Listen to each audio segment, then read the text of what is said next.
और हमको गर्व है इस बात का कि 1885 में बनी भारतीय राष्ट्रीय कांग्रेस 1920 में महात्मा गांधी के नेतृत्व में, पंडित जवाहरलाल नेहरू के नेतृत्व में, मौलाना अबुल कलाम आजाद के नेतृत्व में और सरोजिनी नायडू के नेतृत्व में, सरदार वल्लभ भाई पटेल के नेतृत्व में, सुभाष चंद्र बोस के नेतृत्व में वो पार्टी पूर्ण स्वराज का मांग करती है और वो कहती है आधी अधूरी आजादी नहीं चाहिए, आजादी चाहिए तो पूरी आजादी चाहिए। और हमें गर्व है कि वही भारतीय राष्ट्रीय कांग्रेस 15 अगस्त 1947 को देश को अंग्रेजों से आजाद कराती है।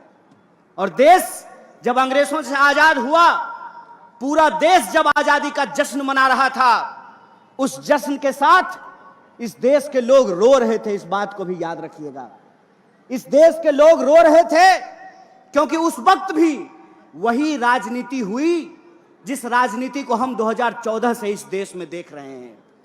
वही राजनीति हुई जो 2014 से आपके व्हाट्सएप पे आ रहा है। एक तरफ मुस्लिम लीग थी और मुस्लिम लीग के नेताओं ने कहा कि दो अलग अलग धर्म के लोग इस देश में एक साथ नहीं रह सकते हैं। दूसरी तरफ हिंदू महासभा थी जिसने कहा कि दो अलग अलग धर्म के लोग साथ में नहीं रह सकते हैं। लेकिन इतिहास याद रखिएगा, बड़े शर्म की बात है कि हिंदू महासभा और मुस्लिम लीग साथ में मिलकर के सरकार बना ली थी। इस बात को याद रखिएगा।